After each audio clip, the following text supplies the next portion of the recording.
The Forgotten Apocalypse: How China's Banqiao Dam Collapse Killed 240,000 People.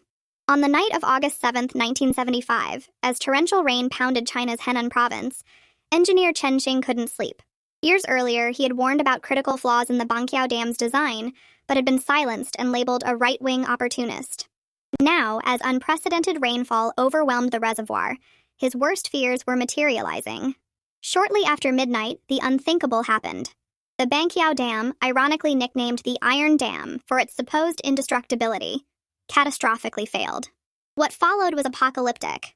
A wall of water 6 meters high and 12 kilometers wide thundered downstream at nearly 50 kilometers per hour, obliterating everything in its path.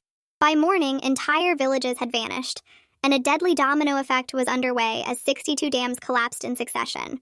When the waters finally receded, an estimated 240,000 people had lost their lives in what remains the deadliest dam failure in human history, a disaster most of the world has never even heard of. Welcome to the story of the Banqiao Dam collapse, a catastrophe of almost unimaginable scale that remained hidden from the world for decades. To understand this disaster, we need to go back to the beginning. The Banqiao Dam was constructed on the Ru River in Henan province between 1951 and 1952 as part of China's ambitious water management program during Mao's Great Leap Forward. The dam stood 118 meters tall and could hold nearly 500 million cubic meters of water. Its primary purposes were flood control and electricity generation for this densely populated agricultural region. The dam's construction occurred during a time when political fervor often trumped technical considerations. The Soviet engineers, who initially consulted on the project, recommended 12 sluice gates to handle overflow during heavy rains.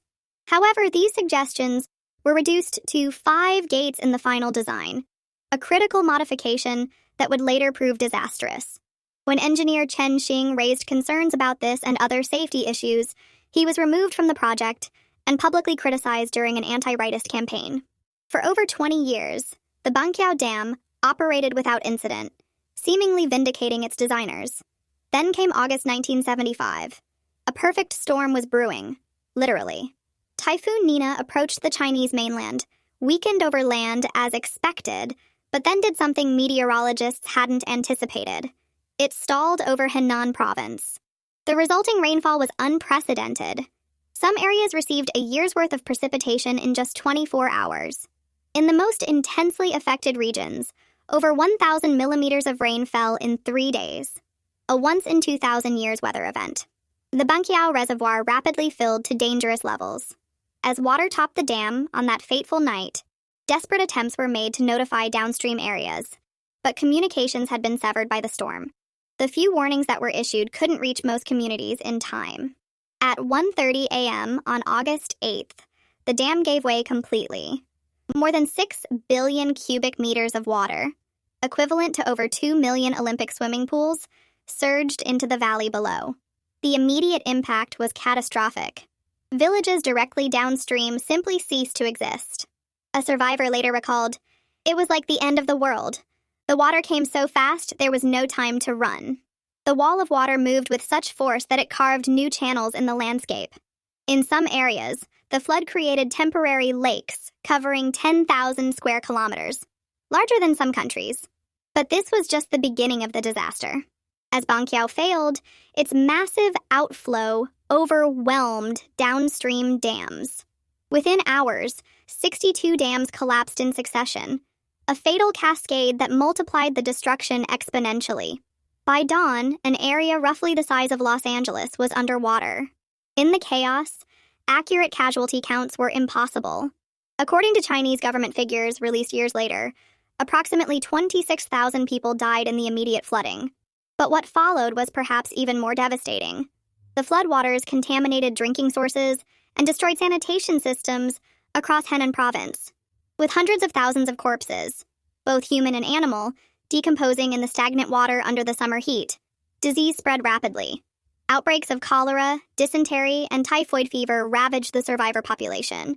Meanwhile, the destruction of roads, railways, and communication lines made rescue and relief efforts nearly impossible. Thousands were stranded on rooftops and hills, without food or clean water for days. When the flood destroyed much of the province's fall harvest and food storage facilities, widespread famine followed. These secondary effects, disease and starvation, ultimately claimed far more lives than the initial flood.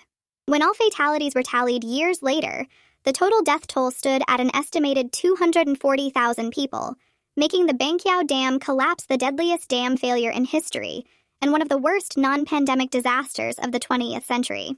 Yet, despite its staggering death toll, the Banqiao catastrophe remained largely unknown outside China for decades. In 1975, China was still in the final years of the Cultural Revolution, a period of extreme political sensitivity and international isolation. Information about the disaster was classified as a state secret. It wasn't until the 1990s, nearly 20 years later, that details began to emerge in the Western world. The human stories from Banqiao are both heartbreaking and awe-inspiring. One account tells of a local Communist Party secretary who stayed behind to manually operate a broadcast station, warning downstream villages until the floodwaters claimed his life.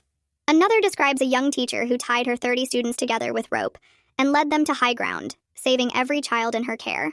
The aftermath of the disaster eventually prompted significant changes in Chinese dam construction practices. Chen Xing, the engineer who had warned about the dam's inadequacies and was silenced, was posthumously rehabilitated. His concerns about insufficient spillways and sluice gates became standard considerations in future dam projects. Today, China operates the world's largest dam safety program, directly influenced by lessons learned from Banqiao. The Banqiao disaster raises important questions about infrastructure vulnerability that remain relevant today.